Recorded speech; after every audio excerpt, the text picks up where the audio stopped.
Hello दोस्तों, मेरा नाम है एजाज और आप देख रहे हैं क्रोमाटून। चलिए आप सभी को एक मजेदार कहानी की दुनिया में लेकर चलते हैं। छोटे कदम बड़ी उड़ान। राजस्थान के एक छोटे से गांव में एक लड़का था। नाम था दीपक। मिट्टी के घर में रहने वाला, चप्पल के बिना स्कूल जाने वाला दीपक बचपन से ही कुछ अलग करना चाहता था। जब दीपक किताबें पढ़ता, उसकी माँ बोली, बेटा जिंदगी में मेहनत ही सबसे बड़ा सहारा है। दीपक के पिताजी एक छोटे किसान थे। उनके पास बस 2 बीघा जमीन थी। बारिश कम होती तो खेत सूख जाते और कई बार पूरे परिवार को एक ही वक्त का खाना नसीब होता। पर दीपक ने कभी पढ़ाई नहीं छोड़ी। गांव के सरकारी स्कूल में 10वीं तक पढ़ने के बाद उसने 11वीं के लिए शहर जाने की ठानी।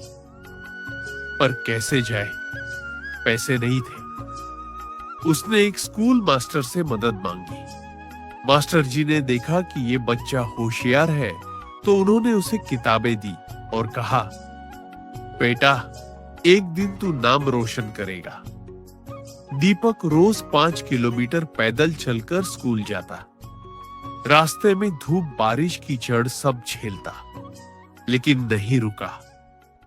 12वीं में उसने पूरे जिले में टॉप किया। इंजीनियरिंग का सपना अब उसे IIT का सपना था, लेकिन कोचिंग कहां से करे?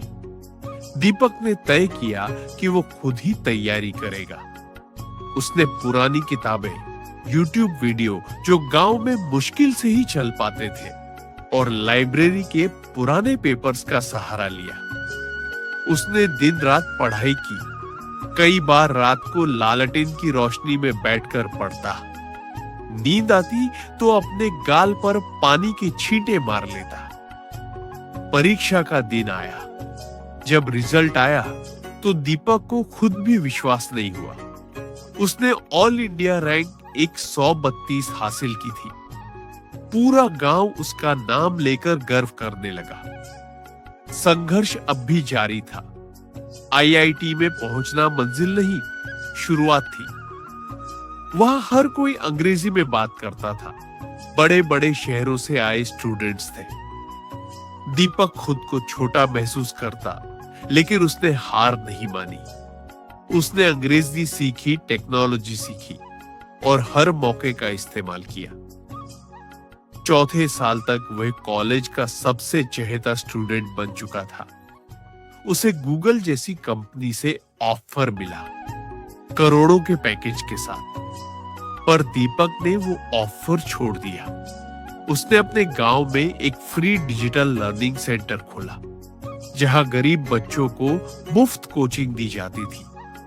उसने कहा, अगर मेरी कहानी किसी एक बच्चे को सपना देखने की हिम्मत दे सके तो यही असली सफलता है। दीपक का गांव अब बदल रहा था। जिस जगह पर कभी बच्चे स्कूल से भागते थे, वहां अब वे डिजिटल लर्निंग सेंटर में लाइन लगाकर आते। एक दिन जब दीपक क्लास ले रहा था, एक बच्चा बोला, भैया मैं भी आपकी तरह IIT जाना चाहता हूं। दीपक की आंखों में आंसू आ गई। यही तो उसका सपना था और अब वह दूसरों के सपनों का हिस्सा बन चुका था। धीरे धीरे सेंटर में बच्चों की संख्या बढ़ने लगी। लड़कियां जो पहले घर से बाहर निकलने से डरती थी, अब लैपटॉप पर कोडिंग सीख रही थी। दीपक ने खुद सिखाने के साथ साथ शहर के कुछ दोस्तों को भी वीडियो कॉल पर जोड़ लिया। एक वर्चुअल परिवार बन गया, जहां ज्ञान था, हौसला था और उम्मीद भी। चुनौतियां लौट आई, पर हर अच्छे काम के रास्ते में मुश्किलें तो आती हैं। गांव के कुछ लोगों को दीपक की ये तरक्की हजम नहीं हो रही थी। शहर से आकर खुद को बड़ा दिखा रहा है, वे कहते।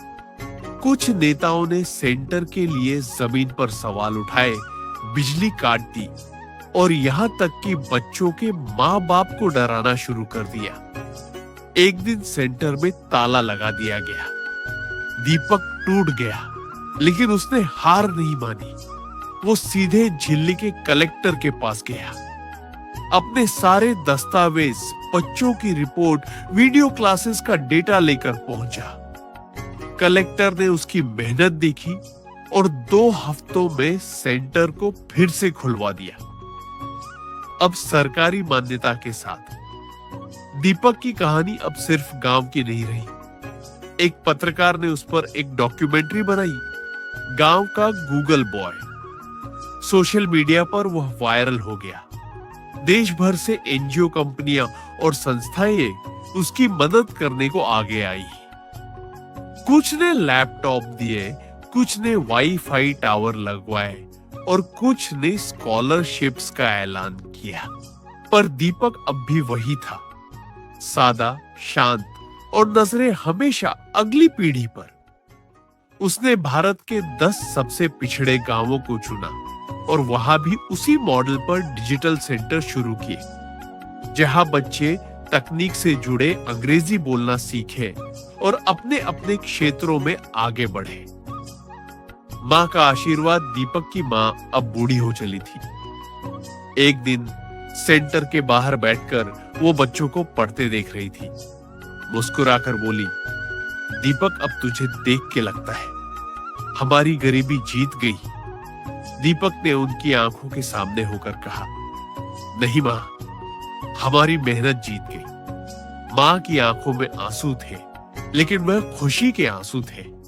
दीपक का मानना था, जो सीखना छोड़ दे वह आगे बढ़ना छोड़ देता है।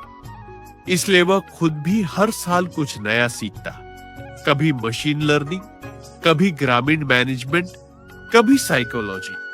आज दीपक देश के सबसे प्रेरणादायक युवा आइकॉन में गिना जाता है। TEDx, UN और कई अंतरराष्ट्रीय मंचों पर वह अपनी कहानी साझा कर चुका है।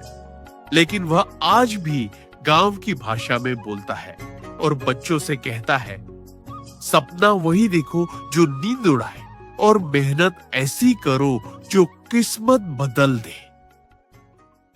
प्रेरणा रास्ता तभी बनता है जब कोई चलना शुरू करता है। अकेले चलो तो लोग जुड़ते हैं, और अगर तुम किसी की जिंदगी बदल सको तो तुम्हारा जीवन सार्थक है।